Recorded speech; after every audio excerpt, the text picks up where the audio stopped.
a support that nobody else is playing right now? Is he gonna make the magic happen here? I feel like the secret tricore is very strange, at least to me. I can see why they went for it. Nature's Prophet very good against Morphling. Though I kind of like what Entity have. I think it is very much their bread and butter. Even if they haven't played this much Morphling, Pure is an incredible morph. It's a pretty good morph game. He is laning against Nature's Prophet, but again, he is covered by his support, the Chen, who's going to make this lane a bit easier for him. So I would look for him to have a good game, really.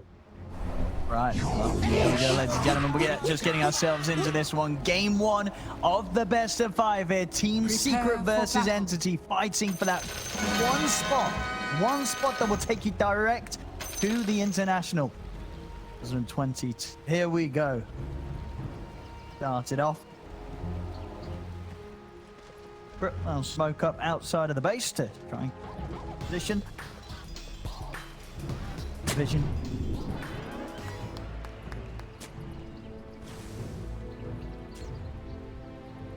Same time. And in terms of the early lane matchups, so are we going to see any sort of matchups try to be forced by either side? I wouldn't say necessarily forced, but it is definitely nice, as I touched on, if the Chen is against the Nature's Prophet. Yeah. Top lane by default should be super favored for Secret, at least as far as I'm concerned. You have 2 melee heroes, the Shaker Undying against Razor. Even the fact alone that it's a Razor carry against these heroes will make that lane very good. He has a Pulse 5 Centaur, which again, I don't know how good this hero is, but if your carry has a good matchup and then you're the Pulse 5 Centaur, I'm sure the lane will be absolutely fine for you. Let's see. So far in this run, the battle qualifiers, begins. Entity drop a single game. Flawless. Secret, they've had some highs, some lows as well. I am punching for you. Make it here. Important series. Long day, but that extra bit of warming up will work in their advantage.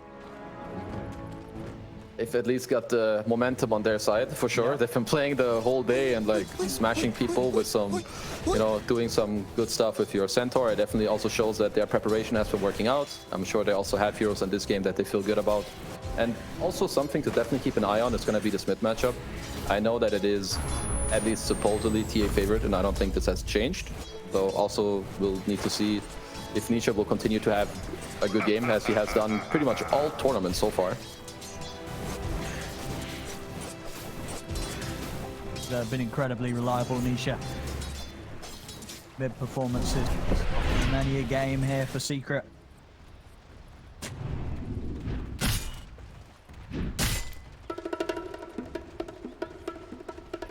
Matchup top lane.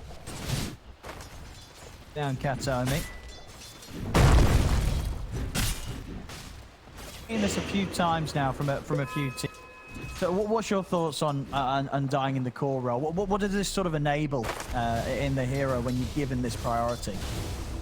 The hero just seems to lane very well with the new decay, where you don't lose this HP, and also you push out waves really fast with this hero nowadays. You have a little higher damage later on, then your decay deals more damage to the creeps. But it's overall just about the levels and the tankiness. You hit all these timings like a lot faster. Your laning stage is really amped up, as you can see even up top. They're playing this double melee lane into Razor, but they're applying a lot of pressure. They're ahead in the CS, and Crystalis is already on 40% HP in this lane. Consistent spam here from Toby. Very, very low. Katomi also able to grab the creeps to make them meet. Radiant's He takes a lot of damage for it, and we'll be able to snipe his courier. That out after delivery's been made. Boots and run. That's mine. Denied. So far, pretty good. 8 for 5 here on the last hits and denies. Sort of pressure so far in this lane. I mean, will this change, or does this just sort of to be a pretty safe lane for the Morph to farm in? Is there ever really any potential to threaten Pure? I would say that the only real way for them to change, so we have a little bit of harass top, is around the time where Rezo gets level 3, because sure, he will still steal a Treant, but you have one more. So instead of just having one, you're going to have 2 Treants, so that's going to help a little bit. But unless Secret get to apply pressure within like the next 2 minutes of him getting that second level in Treants, then that lane later on doesn't really become much better. Sure, you will pressure the tower a bit with Nature's Prophet, but if in the next 2 minutes they don't shut down Pure, they will not do it afterwards either.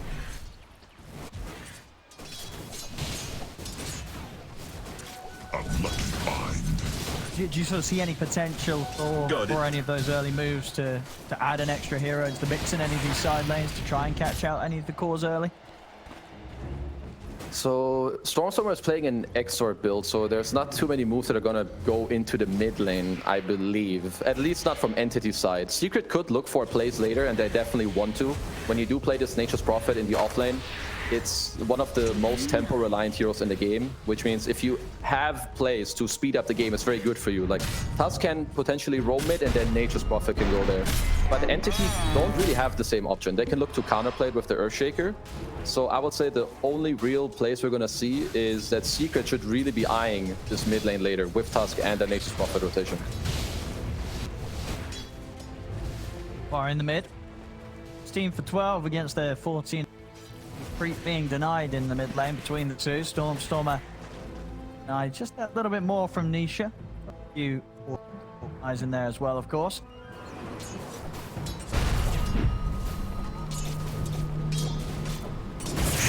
Top lane.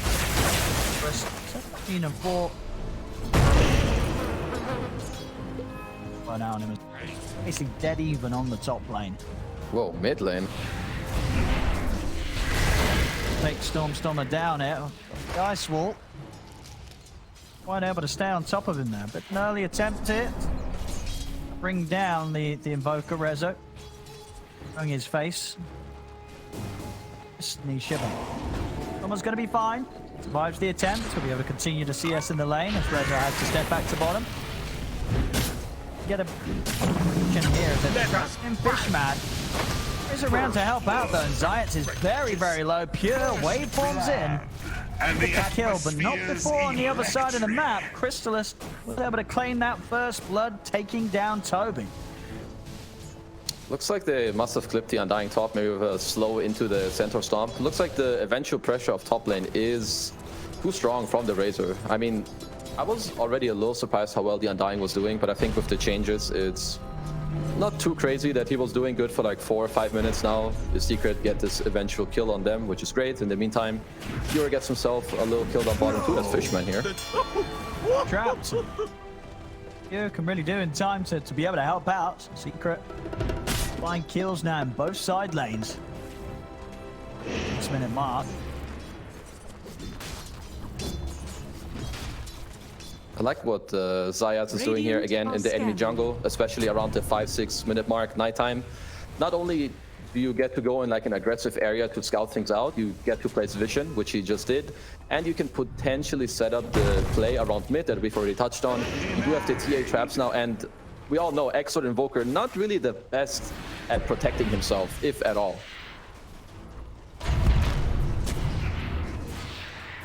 Try earlier movement. See this focus around the mid lane. Middle tower Coming in, Rezo. Look for the setup here behind the tower.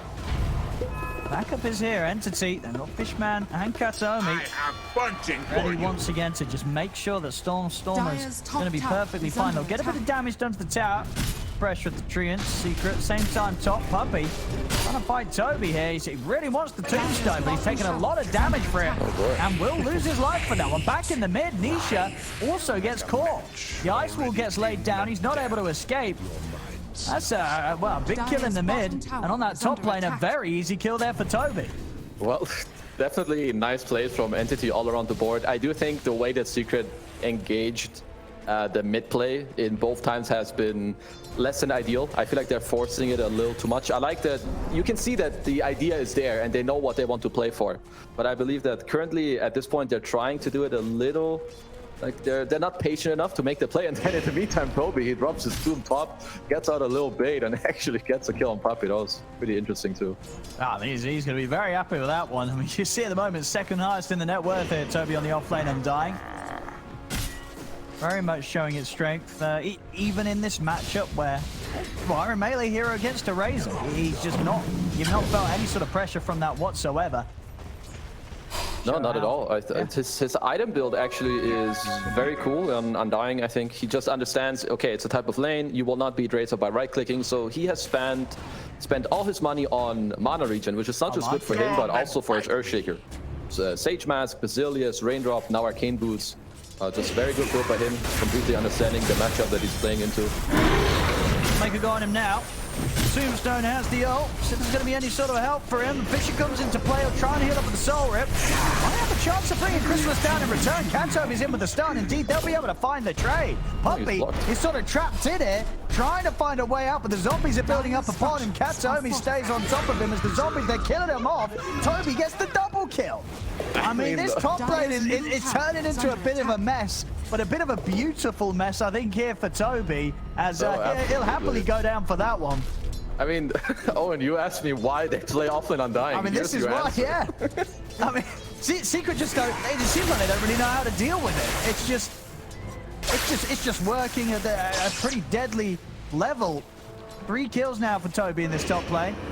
You got to be careful. You don't want to mess with this man. If you try and go for the kill, you're going to both die. Yeah, Undying is just the type of hero where you need to truly understand whether or not you can kill him from full to 0, because if you don't, it's just a situation where you will get turned around on, right? He's gonna pop his ult, get some HP, heal himself, drop the tomb. So I feel like right now Secret are trying a little too hard to make their plays work. And now, since some of their last plays have failed, I don't really blame them if they feel a bit of pressure right now, because Rezo is not too happy on the Nature's Prophet yet. He's going for an interesting build, which is the Vessel Rush, actually. Considering that he's playing against Chen, Morphling, and Undying, I can definitely see this one work out. So he's going to look to get involved a little bit. But if he wants to have a good timing on this Vessel, Secret need to hit a few of these moves. Sure. So yeah, already the early net worth lead starting to favor towards Entity. Got the Puppy. Really dead here, Cold Snap. Enough of a setup for Entity to clean up another kill top lane. Aggression from Zayas and Chrysalis, but not able to find a kill out of this one. In fact, they've got to roll away. And Zomi is able to get a fantastic angle. Locks off the escape of Zayas. This top lane is going to end another kill here into the hands of Toby's Undying. Entity are moving the heroes very beautifully around the map right now. So now seeing that Pure has had a very good early game, and similar to what I said, they didn't get to pressure him with the one Nature's Prophet timing they had, and instead he is now very farmed on the Morphling, and he can protect his bottom lane for a long time. Remember back in the draft where I said that their cores are very similar? Well, they picked a third hero who's basically one more of that. They don't have too many rotations around other than the Nature's Prophet, and now if they've missed a few timings, you're not going to have Nisha run bottom and help Rezo to take this tower, so Pure's just going to live rent-free in this bottom lane and just farm everything. I mean, yeah, it's definitely concerning if you look at what Pure's been able to get away with down here. Top net worth by a clean 1,000. You know, the CS far ahead of anyone else. It's a complete free farm here on a Morphling. And we've seen many times kind of what consistently happens when Pure gets complete free farm. Very little teams stand any sort of a chance against it. Yeah, no, absolutely. And this is a pretty good morph game. So now, though, for Secret, at least on the flip side, Nisha is still doing very well on the TA. The TA morph matchup is a little bit weird. If you have help from your team as the TA and you force the Morphling to have to strength up, it's pretty good because he loses more armor, then you start hitting him with the Death Zone, you can actually be pretty scary. So right now, since the game is not as good as Secret would like it to be, they should look to Nisha, help him get this Desolator, and then look to involve his hero a little bit and help him get involved in the game. Because right now, he can't. His objective is going to be to farm. Mid-tower pressure here coming from Entity will succeed. Taking it down, we'll see Puppy pop the Stampede. They've got a snowball coming in as well. The Ice Wall will be laid out though, and Entity, they're ready to turn this fight around. The slam goes down, they've taken out Puppy. They'll get Zayas as well out of this one. Secret, they've got to run. There's no fight to be had here. See ya. Right. I mean, Oh. yeah, here, can you finish this off? Oh, nice Sprout. Rezo will be able to block off the more momentarily, but the waveform, it's still going to be able to close the gap. Entity, they'll get 3 kills. They're now up to a 3K lead. Been playing around with Nisha as well, making sure he doesn't have the easiest time of farming his own triangle. So I think for Secret right now, I mean, Entity are just playing really well. The way they are positioned on the map is very good, but so far it's mainly Secret making plays and they're not really working out. If you're Secret, I think right now they need to understand that their kills don't really happen that fast. They don't have that much burst damage, right? And they're playing against heroes who are really good at turning plays. Undying Tombstone heal, there's a Chen heal, there's a long-range Fissure. So unless your plays really happen fast and you snap a guy out of the game, Secret need to be a little more aware of where they fight and how many heroes Entity actually have in the area, because they're always ready and they will counterplay you like this every single time. They're ready to return towards the bottom.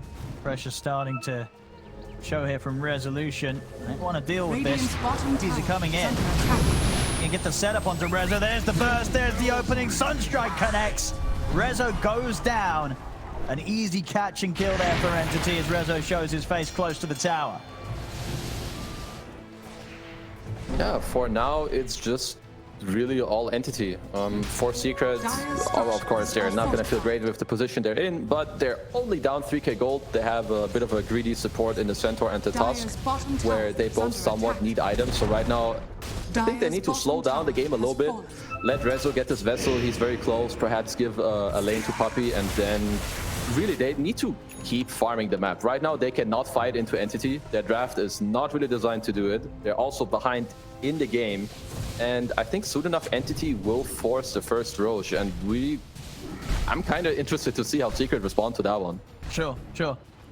And I feel as well with Secret's lineup, how easy is it for all these heroes to kind of find the space to get this farm that they need at this stage? Because it feels like kind of a pretty greedy lineup in terms of the 3 cores and then the areas of the map that they want to be clearing. It feels like there's a crossover. There absolutely is a crossover, 100%. The good thing for you is that you have a Nature's Prophet who can potentially farm like very iffy areas that maybe other heroes can't. But without having vision on the map, that is also not really easy to do. So Secret are kind of in the position where it's very hard for them to play this game right now. Like their next moves are very important. See if they can make a move here on the mid. Go for Toby. 2 of them, they will get the kill. Stampede also allows them to safely disengage. But if Entity can catch anyone out of this, they can't. The Stampede enough, split Secret apart. So they get in, they get the kill, they get out. That was very nicely played. Definitely making the most of the situation at that point. So that is absolutely how they can fight. It's like even the only option that they can do it at this point is that they find someone and they hold the Stampede to then disengage after. They hope to kill the guy fast enough. As soon as he drops low, Stampede run away so that the Tombstone and Cold Snaps and all Ice Walls, whatever, that they don't slow you down. So very nicely played by them.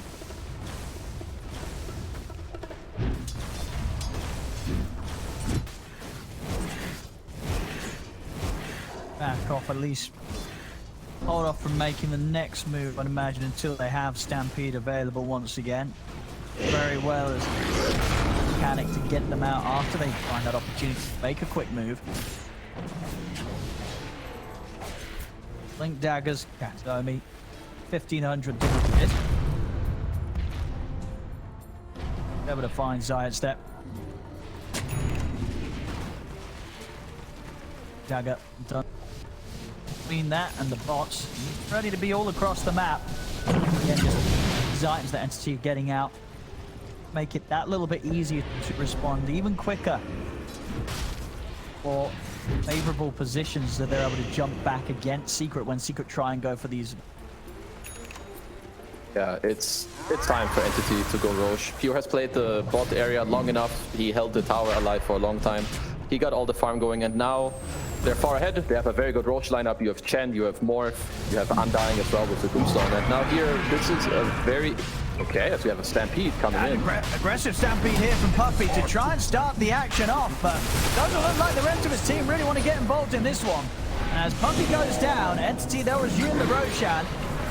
Zayat's, he's hovering around the edge of the pit, but there's just no way they're getting in on this. As Entity, they're able to take it down, get the Aegis into the hands of Pure.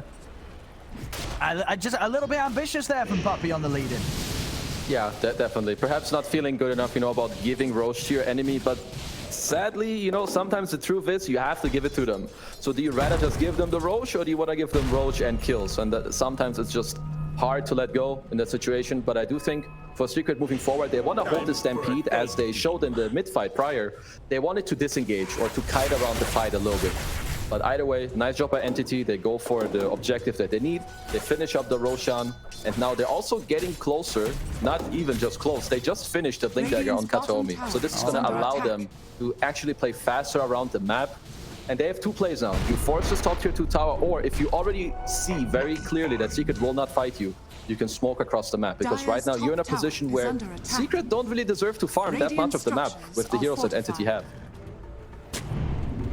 And as you know, you mentioned in the draft that we're going to be a bit concerned if Kataomi got one of his two heroes that he's been popping off, and we really are seeing it so far this game again. 208, high involvement on the kills. Yeah, with this Blink Dagger added into the mix nice and early for him. Secret, they better be scared. Bottom lane, Stormer. The setup on Resolution, no chance of a TP out here. The four of them surrounding him. Blink Invoker, very cool. Seeing it this early. I mean, Storm, a Invoker specialist. He's been Grandmaster or whatever this tier is called for as long as I play this game. So this guy definitely knows its ins and outs of this hero. Now Entity, they TP'd all their heroes to bottom. Very likely that they're gonna look to soon get out of here, start connecting with their Morphling again, who I haven't talked about Morph that much, but Pure is just rocking this net worth chart. And there's really no surprise there with the start that he's had. Yeah, completely free farm in that lane down bottom. And as I say, when you kind of give Pure that sort of start, he's going to start hitting these insane numbers. Skadi, just 800 gold away, you know, 20 minutes in. You're looking at this Manta Skadi Morphling, which is pretty terrifying for Secret, especially when you consider obviously that they're running a three range core right-clicking lineup. I mean, the Skadi's going to be their worst nightmare. Oh, absolutely. That's a problem. He's up with a two-man slam. They'll put the Stampede, but Puppey, he's already dead. Zayat rolls in. He's quickly out, as it is already starting to look very difficult for Secret to get any sort of footing in this game against Entity, and we're just 20 minutes in.